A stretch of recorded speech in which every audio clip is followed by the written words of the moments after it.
Hello student, कैसे हो आप सब। उम्मीद करती हूँ बेटा अच्छे होंगे और अपनी पढ़ाई भी अच्छे से कर रहे होंगे, साथ ही अपना ख्याल भी रख रहे होंगे।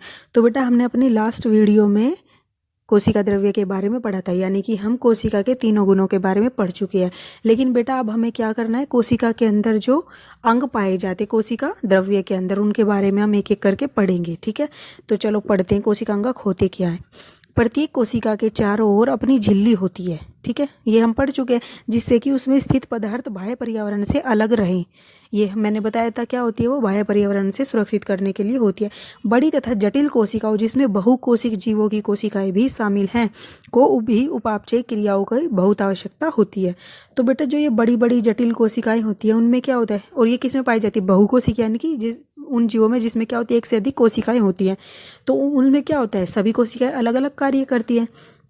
तो उन कोशिकाओं के बेटा सभी कार्यों को अलग अलग रखने के लिए, उनके सभी चीज़ें आपस में मिक्स ना हो और उनकी जो रासायनिक अभिक्रिया है वो एक दूसरे के साथ मतलब कि क्रिया करके कुछ और ना विकसित कर दे। ठीक है, तो उसके लिए क्या करते हैं बेटा, तो ये उपापचय क्रियाओं की बहुत आवश्यकता होती है, जिससे कि वे जटिल संरचना तथा कार्य को सहारा दे सके। इन विभिन्न प्रकार की उपापचय क्रियाओं को अलग अलग रखने के लिए ये कोशिकाएं झिल्ली युक्त छोटी छोटी संरचनाओं का उपयोग करती हैं। तो बेटा क्या होती है, जो छोटे छोटे अंगक होते हैं वो क्या होते हैं, झिल्ली नुमा संरचनाओं से घिरे होते हैं। ठीक है, तो वो क्या करते हैं, वे छोटे छोटे कार्य करते हैं और फिर वो क्या करते हैं, एक दूसरे को ट्रांसफ़र करते हैं। तो ये एक दूसरे से इस तरीके से जुड़े होते हैं। यह यूकैरियोटिक कोशिका का एक ऐसा गुण है जो उन्हें प्रोकैरियोटिक कोशिकाओं से अलग करता है। तो बेटा यहीं इन्हीं अंगों के द्वारा हम पता लगाते हैं यूकैरियोटिक और प्रोकैरियोटिक में डिफरेंस क्या है, क्यों दोनों कोशिका एक दूसरे से अलग है। क्योंकि उनमें कुछ ये अंगक नहीं पाए जाते जो क्या करते हैं, अलग अलग कार्य करते हैं। ठीक है, इनमें से कुछ अंगक केवल इलेक्ट्रॉन सूक्ष्मदर्शी से ही देखे जा सकते हैं।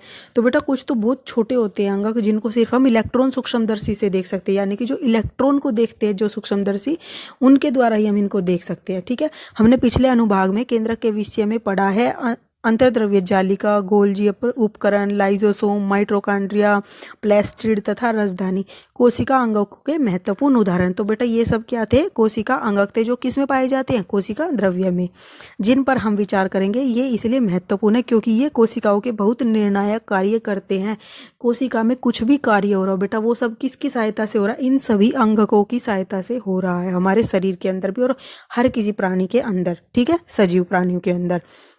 तो चलिए बेटा, सबसे पहला हमारा क्या है, अंतर्द्रव्यी जालिका, यानी कि ER। अंतर्द्रव्य जालिका झिल्ली युक्त नलिकाओं तथा शीट का एक बहुत बड़ा तंत्र है। ठीक है, तो बेटा ये अंतर्द्रव्य जालिका होती है, नाम से ही पता चल रहा है जालिका। तो ये क्या होती है, एक तरह की जालीदार संरचना होती, अंग होता है। ठीक है, या नलिकाओं युक्त होता है वो। ठीक है, तो ये क्या होता है, एक बहुत बड़ा तंत्र है, यानी कि ये कोशिका के पूरे हिस्से में फैला हुआ होता है। देखो अभी दिखाती हूँ। तो बेटा देखो ये जो दिख रहा है तुम्हें, ये वाला जिस पर डॉट डॉट लगी हुई है, ये क्या है, ER है तुम्हारा। ठीक है, और ये जो ER यानी कि अंतर्द्रव्य जालिका, ये दो तरह की होती है बेटा। ठीक है, एक तो होती है खुरदरी और एक होती है चिकनी। दो देखो बेटा, चिकनी जो होती है, यहाँ से देखो ये चिकनी, फिर इस डायग्राम में देखो ये चिकनी, यानी कि इस पर क्या है बेटा, ये डॉट डॉट, अभी इनके बारे में बताऊंगी डॉट है क्या बेटा। तो ये नहीं लगी होती, तो इसलिए क्या है, चिकनी। लेकिन जिन पर ये डॉट लगी हुई है बेटा, तो ये क्या है, खुरदरी। ठीक है, तो अब इनके बारे में पढ़ते हैं। ठीक है, ये लंबी नलिका अथवा गोल या आयताकार थैलों की तरह दिखाई देती है। ठीक है, अंतर्द्रव्य जालिका की रचना भी प्लाज्मा झिल्ली के समरूप होती है। ठीक है, अंतर्द्रव्य जालिका दो प्रकार की होती है, खुरदरी अंतर्द्रव्य जालिका तथा चिकनी अंतर्द्रव्य जालिका। और बेटा खुरदरी को क्या बोल सकते हैं हम, रफ एंडोप्लाज्मिक रेटिकुलम, यानी कि RER के नाम से भी जान सकते हैं। और चिकनी अंतर्द्रव्य जालिका को क्या होती है, स्मूथ एंडोप्लाज्मिक रेटिकुलम, यानी कि चिकनी अंतर्द्रव्य जालिका। अब RER सूक्ष्मदर्शी से देखने पर खुरदरी दिखाई पड़ती है, इसलिए इसको हमने क्या बोल दिया, खुरदरी। क्योंकि ये इस पर क्या लगे होते हैं, अभी मैंने डॉट डॉट दिखाए थे बेटा, वो डॉट डॉट क्या थे, राइबोसोम। ठीक है, और राइबोसोम का काम क्या होता है बेटा, प्रोटीन बनाना या प्रोटीन संश्लेषित करना। ठीक है, तो RER तैयार प्रोटीन को, यानी कि किसके द्वारा तैयार होता है, प्रोटीन, राइबोसोम। तो इन राइबोसोम के द्वारा जो प्रोटीन तैयार होता है, उसको आवश्यकता अनुसार ये जो ER होती है, यानी कि अंतर्द्रव्य जालिका के द्वारा कोशिका के अन्य भागों में भेज देता है जहाँ पर उसकी ज़रूरत होती है।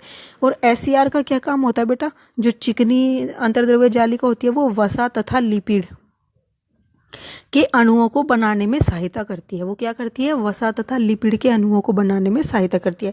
यह कोशिकीय क्रिया के लिए बहुत महत्वपूर्ण है। ठीक है। कुछ प्रोटीन तथा वसा कोशिका झिल्ली को बनाने में भी सहायता करते हैं। तो बेटा जो हमने कोशिका झिल्ली या प्लाज्मा झिल्ली पढ़ी थी वो किसके द्वारा बनाई जाती है? प्रोटीन तथा वसा की सहायता से बनती है वो। ठीक है। जो क्या होती है? कोशिका के चारों तरफ होती है। इस प्रक्रिया को कोशिका झिल्ली जीवात जनन कहते हैं। तो इस प्रक्रिया को बेटा कौन सी को जो क्या करती है? कोशिका झिल्ली को बनाने में सहायता करती है, उसको कहते हैं झिल्ली जीवात जनन कहते हैं। ठीक है। कुछ अन्य प्रोटीन तथा वसा एंजाइम एवं हार्मोन की भांति भी कार्य करते हैं। एंजाइम क्या होते हैं बेटा? जो हम खाना खाते हैं तो उसको पचाने में जो रस हमारे शरीर के अंदर निकलते हैं वो सब क्या होते हैं? एंजाइम होते हैं। और बेटा हार्मोन क्या होते हैं? जो हम कार्य करते हैं, जो हमें सिग्नल हमारे किससे? ब्रेन से मिलते हैं, वो क्या होते हैं? हार्मोन। ठीक है। तो क्या होते हैं? कुछ अन्य प्रोटीन तथा वसा क्या करते हैं? एंजाइम एवं हार्मोन की भांति भी कार्य करते हैं। यद्यपि विभिन्न कोशिकाओं में ईआर भिन्न रूपों में दिखाई देता है। तो बेटा जो ये हमने अभी देखी थी संरचना ईआर की हमारी कोशिका के अंदर, ये अलग अलग होती है। ठीक है। विभिन्न कोशिकाओं में अलग अलग तरीके की होती है, लेकिन क्या होती है? ये सदैव एक जालिका तंत्र का निर्माण करती है। मतलब उसमें इसी तरीके की जालिका होती है। उसका क्या हो सकता है? अलग अलग दिखाई दे सकती है हमें उनका आकार, लेकिन वो बनती कैसी है? होती ऐसी है, और कार्य भी उसका यही होता है। ठीक है। और ये जंतु कोशिका के अंदर है बेटा। ठीक है। तो जो पादप कोशिका होगी, यानी कि पौधों के अंदर जो कोशिका होती है वो उसमें अलग तरीके की दिखाई देंगी। और बेटा जो ये होती है अंतर्द्रव्य जालिका, वो हर किसी के अंदर नहीं पाई जाती। ठीक है। ये किस में होती है बेटा?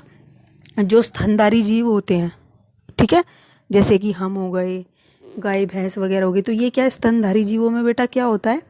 आरबीसी सेल होते हैं, उनके अंदर ये ईआर नहीं पाई जाती है, अंतर्द्रव्य जालिका। ठीक है। और दूसरा बैक्टीरिया और वायरस को छोड़कर ये सभी पेड़ पौधों में और जीव जंतुओं में पाई जाती है। ठीक है। और बेटा इस प्रकार ईआर का एक कार्य कोशिका द्रव्य के विभिन्न क्षेत्रों के मध्य अथवा कोशिका द्रव्य के विभिन्न क्षेत्र तथा केंद्र के मध्य पदार्थों के परिवहन के लिए नलिका के रूप में भी किया जाता है। तो बेटा क्या होता है? जैसे कि हम पढ़ चुके हैं कि ये क्या होती है? पूरी कोशिका के अंदर एक जालिका के रूप में या नली के रूप में फैली होती है। और इसी पर क्या होते हैं बेटा? खुरदरी पर राइबोसोम, जिसमें क्या बनते हैं? प्रोटीन। जो क्या करती है? जैसे ही प्रोटीन तैयार हो जाता है तो इन जालिकाओं के द्वारा वो अन्य भागों तक, अन्य अंगों तक पहुंच जाते हैं कोशिका के। ठीक है। तो एक तरह से ये जैसे रोड पर बसें चलती हैं तो वो क्या करती हैं? एक राज्य को दूसरे राज्य से, एक देश को दूसरे देश से जोड़ने का कार्य करते हैं। ऐसे ये अंतर्द्रव्य जालिका क्या करती है बेटा? ये एक क्षेत्र को, यानी कि एक अंग को दूसरे अंग से जोड़ने का कार्य करती है। देखो जैसे पढ़ाई, इस प्रकार ईआर का एक कार्य कोशिका द्रव्य के विभिन्न क्षेत्रों, ठीक है, यानी कि विभिन्न अंग के मध्य या फिर कोशिका द्रव्य के विभिन्न क्षेत्रों तथा केंद्रक, जो या तो केंद्रक और कोशिका के जो अंग है उनके बीच में एक क्या करता है? परिवहन के रूप में, एक नली के रूप में कार्य करता है। ईआर कोशिका की कुछ जैव रासायनिक क्रियाओं के लिए कोशिका द्रव्य ढांचे का कार्य भी करता है। तो बेटा जो ईआर कोशिका की कुछ जैव रासायनिक क्रियाओं के लिए कोशिका द्रव्य ढांचे का कार्य भी करता है। जो कोशिका के अंदर बेटा कुछ जैविक रासायनिक अभिक्रियाएं होती हैं। ठीक है। जैसे हम कुछ खाते हैं, पीते हैं तो वो पचते हैं, तो वो कोशिका होती है, वो भी एक विशिष्ट अंग कार्य करते हैं उसके लिए। तो उसके अंदर जो कोशिका होती है, उसके अंदर जो ये अंगक होते हैं, उनमें क्या करता है बेटा? ये ईआर जो है उसकी सतह एक तरह से क्या करती है? एक ढांचे की तरह कार्य करती है, जिस पर वे रासायनिक क्रियाएं होती हैं। ठीक है। तो एक वर्ग के जंतु जिन्हें कशेरुकी भी कहते हैं, हम इसके बारे में बेटा कशेरुकी कौन होते हैं उस चैप्टर 7 में पढ़ेंगे कि यकृत की कोशिकाओं में SER विष तथा दवा को निराविषीकरण करने में महत्वपूर्ण भूमिका निभाते हैं। ठीक है। तो बेटा आज हमने क्या पढ़ा? अंतर्द्रव्य जालिका और कोशिकांगक क्या होते हैं, किस में पाए जाते हैं? कोशिका द्रव्य में। और ये अलग अलग होते हैं। और ये यूकैरियोटिक और प्रोकैरियोटिक के बीच में क्या अंतर है, हमें इन्हीं कोशिकांगकों के आधार पर पता लगता है। तो सबसे पहला हमने अंतर्द्रव्य जालिका पढ़ लिया, जिसका क्या कार्य होता है, ये कैसी होती है, ठीक है, और ये क्या क्या कार्य कर सकती है। तो बेटा हम नेक्स्ट हमारा गोल्जी उपकरण, जिसके बारे में हम नेक्स्ट वीडियो